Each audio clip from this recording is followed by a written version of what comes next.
स्वागत है हमारा यूट्यूब चैनल में। देखिए आज के इस वीडियो में देखेंगे क्लास 9 का आपका जो झारखंड शैक्षिक अनुसंधान एवं परीक्षण परिषद राज्य द्वारा जो आपका जारी किया गया सेकेंड टर्मिनल एग्जामिनेशन 2021-22 का मॉडल क्वेश्चन पेपर देखेंगे जो आपका सब्जेक्ट इंग्लिश रहेगा। और आज की इस वीडियो में सेट 2 देखने वाले हैं। सेट 1 अपलोड हो चुका है, अगर उसे आप ना देखें तो डिस्क्रिप्शन में लिंक है, जाकर देख लीजिएगा। और आज की इस वीडियो में अंत तक जरूर बने रहिएगा और अपने सभी दोस्तों के साथ इस वीडियो को जरूर शेयर कीजिएगा। और चैनल पर पहली बार आए तो चैनल को सब्सक्राइब करके साथ ही बेल आइकन को प्रेस कर नोटिफिकेशन को ऑन कर दीजिएगा। तो चलिए वीडियो को स्टार्ट करते हैं, वीडियो पर अंत तक बने रहिएगा। और एक बात देखिए, आपको जो क्लास 9 का जो इस चैनल पर मोस्ट वीव्यूअर्ड सब्जेक्टिव प्रश्न का वीडियो अपलोड हो चुका है। अगर आप देखना चाहते हैं उस सभी वीडियो को तो आपको जो डिस्क्रिप्शन में लिंक दिया गया है, सभी वीडियो को जाकर देख लीजिए। तो आज की इस वीडियो में अंत तक बने रहिएगा। तो चलिए वीडियो को स्टार्ट करते हैं। तो देखिए सबसे पहले आपको जो सेक्शन ए में आपको जो रीडिंग दिया है, जो कि आपका जो है 10 मार्क्स का रहेगा। रीडिंग एक पैसेज दिया गया है, देखिए read the passage carefully and answer any 5 of the flowing question. हमको 5 क्वेश्चन को जो है सही उत्तर देना है जिसको पैसेज पढ़कर। तो देखिए पैसेज को आप पढ़ लीजिएगा और इसका सिंपल जो टाइटल किसको देना है, तो रियल अबाउट को जो इसको में जो टाइटल दिया जाएगा, मतलब रियल अबाउट के बारे में ये जो पैसेज लिखा गया है। तो इस पैसेज को पढ़ लीजिए। इसका हम लोग प्रश्न उत्तर की तरफ चलते हैं। तो देखिए आपका जो पैसेज का सबसे पहला प्रश्न देता है कि what is the actual reward according to the speaker. मतलब जो आप स्पीकर के जो है साथ आपका जो है एक्चुअल रिवार्ड कौन सा था। तो देखिए आंसर क्या हो जाएगा, when a student thanks him for his vocab and idiom classes that help him clear his NDA it was a real award for the speaker. मतलब उनका जो एनडीए है वही उनका जो है आपका उनका जो है रियल अवार्ड था। ठीक है, उसके बाद देखेंगे 2 नंबर प्रश्न की ओर। 2 नंबर प्रश्न का जो क्वेश्चन पूछता है आपका कि which statement of the speaker reveals that he is a known figure in the city. तो देखिए आंसर हो जाएगा countless time his name and piece were splashed across Ranchi print media. मतलब उनका जो जो उनका रांची के न्यूज़पेपर में उनका नाम आता था, फिर भी वो उनका जो है अवार्ड नहीं दिया जाता था, लेकिन वो फेमस थे अपना जो है रांची के न्यूज़पेपर में अपना नाम को भी ला दिए थे। 3 नंबर का प्रश्न है कि in which way has the speaker got the award. An ex student messaged और called him to thank him for his vocab and idiom classes that help in clear his जो एनडीए। मतलब उनको जो है मदद क्या मिला, तो क्लियर हिज एनडीए को जो है क्लियर करने में उनका मदद मिला था। देखेंगे 4 नंबर प्रश्न की 4 नंबर का प्रश्न पूछता है कि देखिए कि what are the priceless assets according to the picture. तो a clear consequence and self certification are priceless assets according to the speaker. मतलब उनको जो है स्पीकर मतलब उनको जो रियल अवार्ड मिलता था तो वो उनमें जो है अपने खुशी को नहीं मानते थे। अपना खुशी किस में था उनका, तो सेल्फ सर्टिफिकेशन, मतलब वो अपने आप में संतुष्टि थे। तो यही इसमें बताया गया है। उसके बाद देखिए आपका जो 5 नंबर का प्रश्न पूछता है कि complete the sentence I write all this an kind of message for my youngest trainee colleagues. तो आंसर क्या जो hunger for credit but get none हो जाएगा। ठीक है, इसको नोट कर लीजिए। 2 नंबर में कि for some year I was every writing a regular column. मतलब जो है हर एक साल हर एक कुछ सम ईयर यानी कुछ सालों में जो है वो I was even writing a regular column में जो राइटिंग को लिखते थे। तो on English use in Hindi Hindustan time में। ठीक है, तो इसको नोट कर लीजिए। उसके बाद देखेंगे 6 नंबर की प्रश्न की ओर। तो 6 नंबर का जो आपका क्वेश्चन पूछता है कि make sentence with the word award से आपको सेंटेंस बनाना है और फेम से आपको जो है सेंटेंस बनाना है। तो अवार्ड से it was an real award, इसको लिख लीजिएगा। फेम से I did not get any fame, उनको कोई भी फेम नहीं मिला था। तो ये जितना भी जो है 2 आपका सेंटेंस कहाँ से उठाया, तो पैसेज से इसको लिखे हैं, तो इसको नोट कर लीजिए। 7 नंबर में पूछता है कि give suitable title for the passage.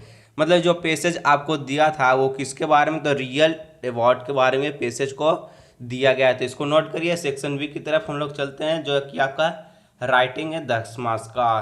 तो इसका क्वेश्चन आपका जो पूछता पहला कि देखिए कि write a letter to your elder brother telling him how you are taking care of your health and study to better in the life. मतलब जो उनके जो है लिखना कहाँ, write a letter elder brother मतलब बड़े भाई को जो पत्र लिखना है कि उनका जो हेल्थ कैसा है और स्टडी कैसा है और उनका लाइफ जो है कैसा है, तो अपने बारे में बताया है बड़े भाई को। तो देखिए कैसे लिखेंगे। सबसे पहले आपको जो है अपना एरिया लिखना है यहाँ पर, तो एरिया का नाम लिख लीजिएगा और आपको जो है किस दिन आप पत्र लिख रहे हैं उस दिन का आप डेट दे दीजिएगा। उसके बाद क्या लिखिएगा, तो डियर ब्रदर लिखिएगा। डियर ब्रदर लिखने के बाद I am fine here and hope you are also fine, मतलब मैं यहाँ अच्छा हूँ, क्या आप वहाँ अच्छे हो भैया, इसमें भैया को लिख रहा है। तो in your previous letter you want to know about my health and study, मतलब जो आप प्रीवियस लेटर में मुझसे पूछते हैं कि जो मेरा हेल्थ कैसा है और मेरा पढ़ाई कैसा है, तो my health is good, is लिख लीजिए, माई हेल्थ इज़ गुड हो जाएगा।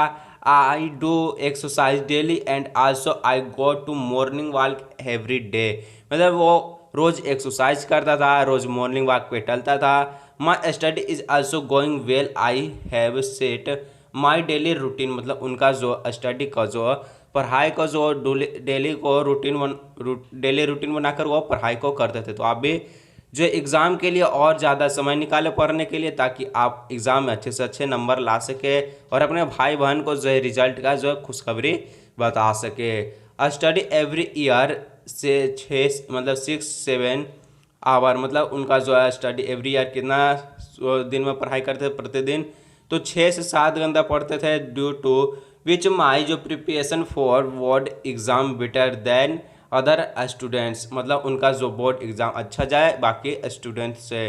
तो आप भी इसी तरह पढ़िए, लगातार मेहनत कीजिए। प्लीज़ से also to mom and dad को हेलो से आल्सो हेलो कर देना, ठीक है। उसके बाद क्या कि योर लवलिंग ब्रदर, क्या नाम है, तो विशाल विनर्जी, आप अपना नाम लिख लीजिएगा। उसके बाद देखिए आपका जोन 9 नंबर का प्रश्न पूछता है कि write an application to the head master of your school requesting him to arrange sufficient book in the school, मतलब उनके स्कूल में कुछ किताब की कमी है जिसको अरेंज करने के लिए आपको जो है एक पत्र, आपको एप्लीकेशन जो है लिखना है हेड मास्टर को। तो लिखते हैं हम लोग भी, और आप भी लिखिए अपने कॉपी पर, नोट करिए, समझिए और एग्जाम में गर्दा मचा कर आइए। सबसे पहले क्या लिखना है, टू द हेड मास्टर को लिखना है head master project high school Sheetlapur, अपना स्कूल का नाम लिखिए, कहाँ का स्कूल है लिख दीजिए। फिर सब्जेक्ट में आपको क्या लिखना है, देखिए for arranging book in the library, मतलब जो उनके लाइब्रेरी में बुक को अरेंज करने के लिए एक आपको जो एप्लीकेशन लिखना है हेड मास्टर के बाद। तो लिखते हैं हम लोग सर, सबसे पहले क्या है, तो sir with due respect I would like to inform that our school library have not all book, I have not all book especially all important book for math and science have not available, मतलब कि मैं आपके request के साथ inform करना चाहता हूँ कि मेरे स्कूल लाइब्रेरी में जो है किताबें को जो है अरेंज नहीं किया गया, जो मैं किताब में चाहता है वो लाइब्रेरी में जो है अवेलेबल नहीं है। तो स्पेशली ऑल इम्पोर्टेंट बुक्स क्या, तो मैथ और साइंस का जो बुक है स्पेशली वो अवेलेबल नहीं है, कहाँ, तो आपके जो लाइब्रेरी में, मेरे लाइब्रेरी में वो बुक अवेलेबल नहीं है जो कि इम्पोर्टेंट बुक्स है।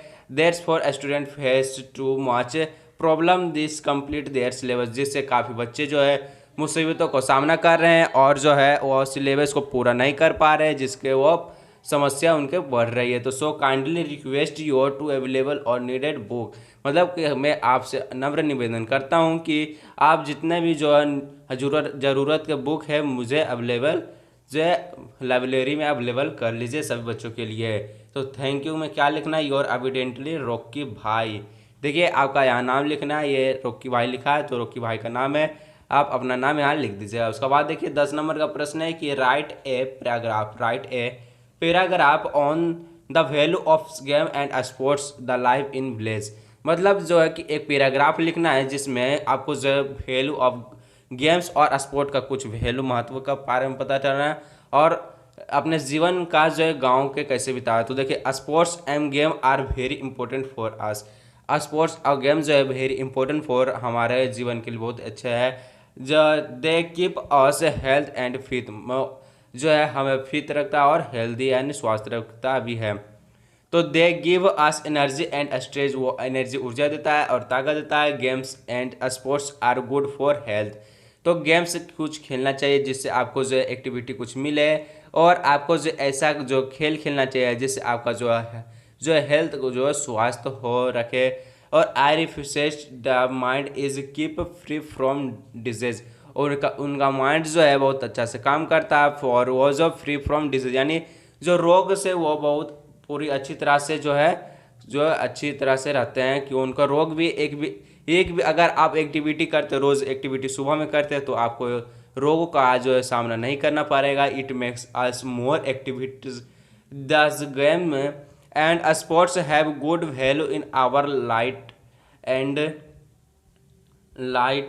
लाइफ एंड या फॉर ले लीजिए for better health game and sports are very necessary, मतलब जो है जो बहुत अच्छे गुड वैल्यू इन लाइफ में जो है उनका हमारे जीवन में गेम्स और स्पोर्ट्स का जो है बहुत बड़ा ज़रूरतमंद है, जिसके कारण जो उनका स्वास्थ्य और जो है हेल्थ उनका जो अच्छा रहता है। तो देखिए they provide us the best exercise to the body thus the whole body become activities physically exercise is very useful for digestion, मतलब उनका फिजिकली एक्सरसाइज से उनका पाचन शक्ति जो है पाचन क्रिया जो मजबूत रहता है। In this like ways they not only refined our mind but also improve our digestion that they make the students more activity and healthy, और उनका इम्प्रूव रहता है जो पाचन क्रिया उनका मजबूत रहता है। मेक स्टूडेंट एंड मोर जो है एक्टिविटी फॉर हेल्थ से, ठीक है। उसका बाद सेक्शन सी में आप लोग देखेंगे जो आपका लिटरेचर है, जो आपका किताबी प्रश्न 20 नंबर से आपका जो है शुरू होता है। सबसे पहले read the extracts given below and the question, तो आपको कुछ दिया गया है जिसको पढ़कर आपको जो प्रश्न का उत्तर देना है। तो सबसे पहला प्रश्न आपको जो है इसको पढ़ लीजिएगा, उसके बाद हम लोग प्रश्न की ओर चलते हैं। तो देखिए प्रश्न आपका देखा कि name the poem from where the extra has been taken, तो ये जो पोएम किसके बारे में है, तो किलिंग ए ट्री के बारे में लिखा गया है। तो किलिंग ए ट्री इसका जो राइट आंसर हो जाएगा। नोट कर लीजिएगा। बी है कि who has written this line, ये जो आपका जो लाइन्स में किसके बारे में लिखा है, तो the names of poet is Gieve Patel के बारे में लिखा गया है, इसको नोट करिए। How does the life of the tree come to an end, come to an end, हमारे जीवन में ट्री कैसे आते हैं और जाते हैं। तो देखिए the tree will go thoughts a process browning hardening twisting and withering then ultimately the tree gets kills, यही के बारे में आते जाते हैं, ठीक है। इसको नोट कर लीजिए। बात देखिए आपका जो 12 नंबर का प्रश्न है कि read the passage and the flowing question, तो क्या आपको पैसेज दिया जिसको पढ़कर आपको कुछ प्रश्नों को उत्तर दें, तो इसको पढ़ लीजिएगा। जो कि आपका संतोष यादव के बारे में दिया है, तो देखिए आपका पहला प्रश्न पूछता है संतोष यादव का कि how did Santosh Yadav help her fellow climber, उनको चढ़ने के लिए जो है कौन उनको मदद की, तो she help hard by sharing by her oxygen, मतलब उनको ऑक्सीजन जो है साथ में चलने के लिए उनके मदद किया था, ठीक है। तो what did it say about Santosh Yadav, Santosh Yadav was determined consistent polite and hard working, तो संतोष यादव को हार्ड वर्किंग के साथ जो है उनके जो कंसिस्टेंट और डिटरमाइंड को जो किया था, ठीक है। उसके बाद सी नंबर है कि choose the same word for destiny from the passage, मतलब जो है कि डेस्टिनी मतलब क्या होता है कि अपना जो लक्ष्य को पूरा करने के लिए है, तो इसमें मिशन यानी लक्ष्य को पूरा करने के लिए, इसको नोट करिए। उसके बाद देखिए आपका जो 13 नंबर का प्रश्न कि how does the poet suggest that all people on earth are the same, मतलब जो पोएट कवि कह रहे हैं कि जितना भी जो पीपल है, जितना भी जो पीपल जो अर्थ पर है तो वो सभी एक समान है। तो आंसर कैसे कि the poet suggest that all people on earth the same has all of us breath and life the same way, मतलब जितना भी पीपल है वो जो है अर्थ पर अपने जो है सांस को, मतलब सांस लेते हैं, जितना भी पीपल अर्थ पर है वो सांस लेते हैं। ये पोएट द्वारा कहा है कि देखिए when we will die we will be burn under the same earth, मतलब जो जितना भी पीपल है अगर वो मरता है तो उन्हें जो है जो मतलब मरता है तो कहाँ जलाता, तो same the under the same earth, मतलब जो उनको अंदर कभी उनको जला देता है, हिंदू में जला देता है और मुस्लिम में उनको जो है दफना दिया जाता था। यही बात कर रहा है कि all share the air water and warm of sun equally the survive. मतलब जो जितना भी जो है पीपल्स जो है धरती पर रहते हैं यानी ज़मीन पर रहते हैं, अर्थ के अंदर रहते हैं, वो सभी को जो शेयर क्या किया जाता है, air water and warm of sun, सूर्य का प्रकाश और जो है जल और पानी को सभी एक बराबर जो है प्राप्त होता है जितना भी पीपल अर्थ पर रहते हैं। Each ones of us prospers at the time space of the suffer when there is war. मतलब और उनको जो युद्ध के समय उनको जो है शांति का सफर, शांति जो चाहता है युद्ध के समय, यही इसमें बताया गया। उसके बाद हम लोग देखेंगे नेक्स्ट प्रश्न जो आपका जो है दिया गया है कि what is the meaning of the bleeding bark, what's make it bled. तो bleeding bark means the twigs which are cut mercilessly the lived a liquid substance. मतलब कि देखिए ये जो आपका है कि बताया कि जब हम पेड़ को काटते तो उसमें से जो एक लिक्विड सब्सटेंस निकलता है, जब पेड़ को काटते हैं तो चिपचिपा जैसा पदार्थ निकलता है। If any parts of human body is cut, human blood body is cut it share bleeding. मतलब जिस प्रकार जो है ह्यूमन को शरीर का जो है ह्यूमन शरीर का कुछ अंग कटता है तो उनको जो है वहाँ से खून निकलता है, तो उसी प्रकार पेड़ पौधे को अगर काटते तो वहाँ से उनको जो है लिक्विड सब्सटेंस निकलता है यानी चिपचिपा पदार्थ निकलता है। In the same ways the liquid substance come out of from the branch of tree. मतलब ट्री के ब्रांच से वहाँ से उनके जो है काटा जाता है तो वहाँ से उनका लिक्विड सब्सटेंस निकलता है। Humans beings are make it bled hard working. मतलब कि देखिए यहाँ पर हार्ड वर्किंग नहीं, उसको काट लिया, ठीक है, इसको काट लिया। तो इसका जिम्मेदार कौन है, तो ह्यूमन का जो कुल्हाड़ी वही जिम्मेदार है पेड़ को काटने के लिए। तो यही इसमें बताया गया। उसके बाद हम लोग देखेंगे नेक्स्ट प्रश्न 15 नंबर की ओर। तो आपका 15 नंबर का प्रश्न है कि what so Santosh Yadav concerns from environment. तो Santosh was a environmentalist, her concerns from for the environment is evolved from the fact that he collected and brought down 500 kilogram of garbage from the Himalayas. मतलब जो है वो जो है जब इन्वायरमेंटली फिर जो चढ़े थे तो वहाँ हिमालय से उनको जो है बहुत सारे कलेक्ट्स क्या के 500 किलोग्राम जो गार्बेज जो हिमालय से लाए है, इसमें बताया गया। तो इसको नोट करिए। बढ़ते हम लोग 16 नंबर प्रश्न की ओर। तो how did Abdul Kalam earn his first wage. मतलब अब्दुल कलाम जो है वो पहला कमाई कहाँ से प्राप्त किया, तो Abdul Kalam was employment by his cousin to collect the newspaper on the train station. मतलब उनको जो कज़न उनके जो चचेरे भाई था, चचेरे भाई द्वारा उनको जो है न्यूज़पेपर जो बांटा किया करते थे कहाँ, तो ट्रेन स्टेशन पर। Abdul help his cousin by distributing the newspaper also. मतलब वो अपने चचेरे भाई को न्यूज़पेपर बांटने में मदद करते थे। By this way he earn his first में, वहीं से उनका जो पहला कमाई प्राप्त हुआ था। इसको नोट करिए। बढ़ते हम लोग 17 नंबर प्रश्न की ओर। तो पूछता है कि देखिए वाट है वो the super cyclone wicked in the life the people of Orissa. मतलब उड़ीसा में कैसे जो लोगों को तबाही मचाया गया। तो देखिए आंसर क्या हो जाएगा, यहाँ आंसर होगा, ठीक है। आंसर क्या हो जाएगा, the super cyclone devastated everything in Orissa. Orissa में साइक्लोन की वजह से तहस नहस हो गया। हाउसेज वेयर डिस्ट्रॉयड, हाउसेज जो है जो जितना भी घर था वो वहाँ से डूब गया, तबाह हो गया। People lost her families, people जो अपने फैमिली को लॉस कर दिया, यानी कुछ फैमिली उनके जो मर गए थे। Belonging are the source of the sustenance, think about the people who face it, they have not any food for eating. और उनके खाने के लिए जो कुछ भी सामान नहीं बचा था जब उनको पास साइक्लोन, मतलब जो उड़ीसा में जब साइक्लोन आया था तो उनके फैमिली को तबाह किया गया था, तबाह हो गया तो उनके फैमिली कुछ फैमिली और हाउस जो उनका जो डिस्ट्रॉयड हो गया, नहीं तबाह हो गया था और उनके खाने के लिए कुछ नहीं बचा। They have no home for stay, और उनको रहने के लिए कोई घर नहीं था। It become very difficult for the to getting back to normal life on the track, और नॉर्मल लाइफ जीने में उनको जो कठिनाइयाँ प्राप्त होने लगी। उसके बाद देखिए आपका जो 18 नंबर का प्रश्न पूछता है कि how does the guru manage to save his disciple life. तो देखिए जो है गुरु जो है अपने जो है शिशु को कैसे बचाया डिस्फल लाइफ से, यानी हमने उनको जो है मौत के जीवन से कैसे बचाया। तो देखिए the guru tries to confuse the king of the expressing that his want to express first, मतलब जो है गुरु जो है राजा को कंफ्यूज कर दिए थे।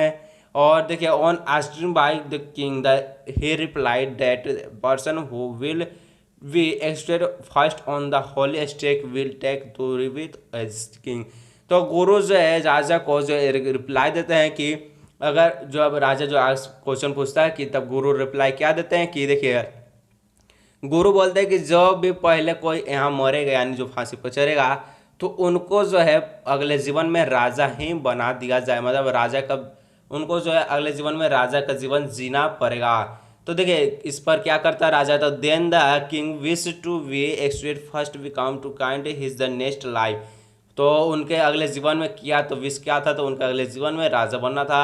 तो has a result the king एक्सट्रेट and discipline it disciple he is saved, मतलब तो राजा जो है मूर्खता का काम करके वो चाहता था कि अगले जीवन में मैं राजा ही बनूं, तो इस जीवन को छोड़कर अगले जीवन का चिंता कर कर वो जो खुशी खुद ही अपने मौत को गले लगा ली। तो इसी तरह जो है गुरु ने अपने जो शिष्य को बताया, तो इसको आप नोट कर लीजिए। बढ़ते हैं हम लोग लास्ट नंबर 19 नंबर प्रश्न की ओर। तो write the character as crest of the Joan in the story the lastly. The Joan is the young woman who come to New York from the California to become an artist. California देखिए वो जो New York से California जो है become किए और artist. तो she has an artist mind and his pretty much advanced. तो वो क्या था, तो जो उनके जो माइंड कैसा था, तो उनका माइंड आर्टिस्ट जैसा था। और जो but after become ill she lost all of his hope entirely and does not have much strength to fight off the weakness and fail after getting ill। तो जब देखिए जोनी को जब बीमार होता है तो उनको जो है कुछ भी ताकत नहीं बचता, वो पूरा कमज़ोर हो जाता है। तो इसी के बारे में यहाँ पर बताया। तो इसी प्रकार आपका जो सेट 2 इंग्लिश का कंप्लीट हुआ, सेट 1 अपलोड हो चुका है और सेट 1 के साथ साथ आपका जो मोस्ट व्यू सब्जेक्ट प्रश्न का वीडियो भी अपलोड हो चुका है, तो उसे आप देख लीजिए। डिस्क्रिप्शन में लिंक दिया गया है। तो मिलते हैं अगले नेक्स्ट वीडियो में।